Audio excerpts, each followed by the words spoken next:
Breaking news చూస్తున్నాం. ఉపాధి కోసం అమెరికాకు వెళ్లిన హైదరాబాద్ యువకుడిని దారుణంగా హత్య చేశారు. ఈ ఘటన వాషింగ్టన్ లో జరిగింది. మృతుడిని కొయ్యాడ రవితేజగా గుర్తించారు. హైదరాబాద్ చైతన్యపురి పరిధిలోని ఆర్కేపురం గ్రీన్ హిల్స్ కాలనీలో రవితేజ కుటుంబం ఉంటుంది. 2022 మార్చిలో ఉద్యోగ అన్వేషణలో భాగంగా రవితేజ అమెరికా వెళ్లినట్టు పేరెంట్స్ చెబుతున్నారు. అక్కడ జరిపిన కాల్పుల్లో రవితేజ చనిపోయినట్టుగా సమాచారం రావడంతో పేరెంట్స్ కన్నీరు మున్నీరుగా విలపిస్తున్నారు.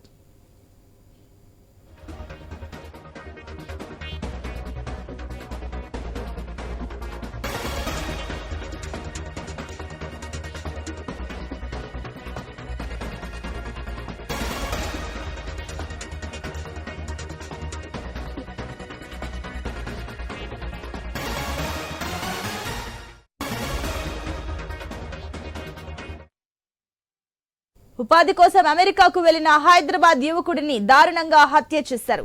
ఈ ఘటన వాషింగ్టన్ లో జరిగింది. మృతుడిని కొయ్యాడ రవితేజగా గుర్తించారు. హైదరాబాద్ చైతన్యపురి పరిధిలోని ఆర్కేపురం గ్రీన్ హిల్స్ కాలనీలో రవితేజ కుటుంబం ఉంటుంది. 2022 మార్చిలో ఉద్యోగ అన్వేషణలో భాగంగా రవితేజ అమెరికా వెళ్లినట్టు పేరెంట్స్ చెబుతున్నారు.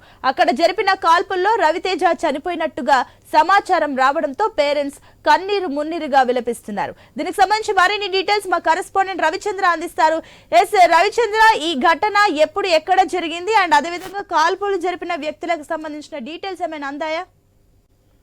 సునీత, అయితే అమెరికాలో దారుణం చోటు చేసుకుంది. హైదరాబాద్ లోని చైతన్యపురి పరిధిలోని రామకృష్ణపురంలోని గ్రీన్ హిల్స్ కాలనీలో రవితేజ కుటుంబం ఉంటుంది. రవితేజ కొయ్యడ రవితేజ అనే వ్యక్తి 2022 మార్చిలో అమెరికాకు వెళ్లారు. అమెరికాలో ఉద్యోగం కోసం వెళ్లారు. అక్కడ ఉద్యోగం చేస్తూ ఆ విధంగా ఉద్యోగ అన్వేషణలో అక్కడే ఉంటున్నారు. అయితే వాళ్ళ తల్లిదండ్రులు ఇక్కడ ఉంటున్నారు. అయితే అక్కడ కాల్పులు జరపడంతో రవితేజ చనిపోయినట్టుగా యుఎస్ నుంచి ఇండియాకు సమాచారం వచ్చింది. దీంతో ఒక్కసారిగా తల్లిదండ్రులు కన్నీరు మున్నీరుగా బంధువులు విలపిస్తున్నారని చెప్పుకోవచ్చు. ఇలాంటి సంఘటనలు అమెరికాలో తరచుగా జరుగుతున్న ఈ మధ్య కాలంలో హత్యలు చేయడం, డబ్బుల కోసం కావచ్చు, ఇలాంటి సంఘటనలు అక్కడ కొంతమంది నల్లులు కావచ్చు, మిగతా కొంతమంది ఇదే విధంగా కాల్పులు జరుపుతుంటారు. వాళ్లకు తోచిన విధంగా డబ్బులు ఇవ్వకపోతే బెదిరిస్తారు. బెదిరించినప్పటికీ కూడా వినకపోతే ఈ విధంగా హత్యలకు తెగబడతారు. అక్కడ కూడా ఇదే విధంగా కొన్ని చోట్ల అక్కడక్కడ ఇలాంటి ఉంది. అయితే అక్కడ ఆయుధాలు కూడా కలిగి ఉంటారు. దాంతో ఇలాంటి సంఘటనలు తరచుగా జరుగుతున్నాయి. ఓ పక్క అమెరికా ప్రెసిడెంట్ గా డొనాల్డ్ ట్రంప్ ప్రమాణ స్వీకారానికి సిద్ధమవుతుంటే, మరో పక్క H1B వీసాలు, ఇదంతా సమస్యలు అందరికీ ఇక్కడ భారతదేశంలో ఉంటుండగా తల్లిదండ్రులు, అమెరికాకు వెళ్ళినట్టుగా పిల్లల తల్లిదండ్రులు ఓ పక్క ఆందోళన చెందుతున్నట్టుగా సమయంలో రవితేజ కుటుంబంలో మరో రకమైన ఆందోళన, మరో రకమైన ఇన్సిడెంట్ జరిగిందని చెప్పుకోవచ్చు. దీంతో రవితేజను అక్కడ చంపడంతో, కాల్పులు జరపడంతో ఆయన చనిపోయారు. దీంతో ఆయన చనిపోయినట్టు కూడా అక్కడి నుంచి అమెరికా పోలీసులు, అమెరికా నుంచి సమాచారం కూడా భారత రాయబారి కార్యాలయానికి సమాచారం ఇచ్చారు. విదేశాంగ శాఖకు కార్యాలయం సమాచారం ఇచ్చారు. దీంతో కొయ్యాడ రవితేజ చనిపోయినట్టు చెప్పుకోవచ్చు. ఈ సంఘటనతోటి ఒకసారిగా ఇక్కడ హైదరాబాద్ లో ఉంటున్న చైతన్యపూర్లోని ఆర్కేపురం గ్రీన్ హిల్స్ కాలనీలో రవితేజ కుటుంబంలో విషాదం చోటు చేసుకుందని చెప్పొచ్చు. రవిచంద్ర, ఈ సంఘటనకు సంబంధించి అటు అమెరికన్ పోలీసులు ఇన్వెస్టిగేషన్ స్టార్ట్ చేశారా? వారి స్పందన ఏంటి? ఇప్పటివరకు ఎంతవరకు కేసు ఫైల్ చేశారా లేదా? అసలు ప్రతిసారి ఇదే విధంగా చెప్తుంటారు. యుఎస్ పోలీసులు ఇలాంటి సంఘటనలు తరచుగా జరుగుతుంటాయి, జాగ్రత్తగా ఉండాలని చెప్తుంటారు. సమాచారం ఎప్పటికీ పోలీసులకు ఇవ్వాలంటారు. అక్కడ పోలీసులకు కూడా నిర్లక్ష్యం ఉంటుందని చెప్పుకోవచ్చు. నిర్లక్ష్యం, దాంతో పాటు అక్కడ కొంతమందికి ఆయుధాలు కలిగి ఉంటారు. దాంతో వాళ్ళు అదే ఆయుధాలని ఆసరగా చేసుకొని ఈజీగా మనీ సంపాదించే విధంగా పాల్పడుతుంటారు, తెగబడుతుంటారని చెప్పుకోవచ్చు. వాళ్ళు ముందుగా అడుగుతారు, ఆ తర్వాత బెదిరిస్తారు. వినప్పటికీ కాల్పులు కూడా తెగబడుతుంటారు. అలాంటి ఎంతో టెక్నాలజికల్ గా డెవలప్ చెందినట్టుగా అమెరికాలో ఇంకా ఈ ఆయుధాలు, వాళ్ళకి ఆయుధాలు విచ్చలవిడిగా ఆయుధాలు సరఫరా కావచ్చు, ముఖ్యంగా దానికి సంబంధించి లైసెన్స్ల విషయంలో కావచ్చు, అక్కడ ఉన్నటువంటి చట్టాలు అలా ఉంటాయి. అమెరికాలో నుండి చట్టాలు ఆ విధంగా ఉంటాయి. దాంతో అదే ఆయుధాలను తీసుకొని ఇలాంటి దాడులకు తెగబడుతుంటారు. దీంతో కొంతమంది చనిపోతుంటారు. ముఖ్యంగా ఆఫ్రికన్ నుంచి వచ్చినట్టుగా వాళ్ళు ఎక్కువగా ఇలాంటి ఈజీ మనీ కోసం ఇలాంటి సంఘటనలకు పాల్పడుతుంటారు. భారతదేశం నుంచి వెళ్ళినట్టుగా వాళ్ళు చాలా జాగ్రత్తగా ఉద్యోగాలు చేసుకుంటూ సాఫ్ట్వేర్ జాబులు, వివిధ రంగాల్లో జాబులు, వ్యాపారాలు ఇలాంటివి చేస్తూ ఈ విధంగా జీవనం కొనసాగిస్తుంటారు. దీంతో ఇలాంటి సంఘటనలు జరుగుతున్నాయి. అమెరికా పోలీసులు కూడా దీని మీద చాలా ఎప్పటి నుంచో కొన్ని ఏళ్ళ నుంచి ఇలాంటి సంఘటనలు అప్పుడప్పుడు ఏదో ఇలాంటి సమస్యలు ఇలాంటి సంఘటనలు ఒకటి రెండు వచ్చినప్పుడు చర్చకు వస్తే మళ్ళీ ఆ తర్వాత యథావిధిగా ఉంటుందని చెప్పుకోవచ్చు. అమెరికాలో ఈ సంఘటనలు తరచుగా జరుగుతున్నాయి.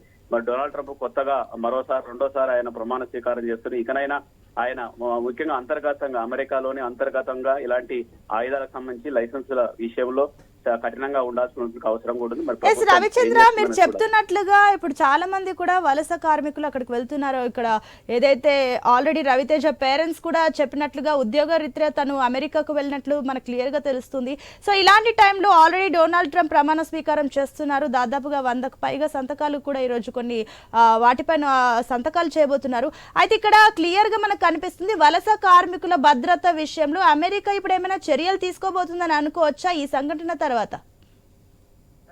అదే అంటే భద్రత విషయంలో కావచ్చు, ఉద్యోగ విధానంలో కావచ్చు చాలా కఠినంగా ఉంటారు. ముఖ్యంగా ప్రపంచవ్యాప్తంగా శాంతి నెలకొనాలి, ఆయన యుద్ధాలనే ఆపుతా ఉంటున్నారు. దాంతో అటు ఇజ్రాయెల్ మధ్య కావచ్చు, పాలస్తీనా మధ్య కావచ్చు, ఇటు ఉక్రెయిన్ అటు రష్యా మధ్య ఇలాంటి యుద్ధాలను ఆపుతానంటున్నటువంటి డొనాల్డ్ ట్రంప్ ముందు యుద్ధాల కంటే ముందు అంతర్గతంగా ఉన్నటువంటి ఇలాంటి దుండగుల ఆట కట్టించాల్సిన అవసరం ఉంది. వాళ్ళని కంట్రోల్ చేయాల్సిన అవసరం కూడా ఎంతైనా ఉందని చెప్పుకోవచ్చు. ఎందుకంటే ఇలాంటి సంఘటనలతోటి పేదలు ముఖ్యంగా ఉపాధి కోసం, ఎంప్లాయ్మెంట్ కోసం పోయినట్టు వాళ్ళను ఈ విధంగా కాల్చి పడేయటంతో, కాల్చి చంపేయటంతో ఒక విధంగా దాని తల్లిదండ్రులు కావచ్చు, వాళ్ళకు సంబంధించిన బంధువులు కావచ్చు చాలా తీరని విషాదంలోకి వెళ్తుంటారు. ముఖ్యంగా ఉపాధి కోసం, దాంతో పాటు విద్య కోసం అమెరికాకు వెళ్తుంటారు.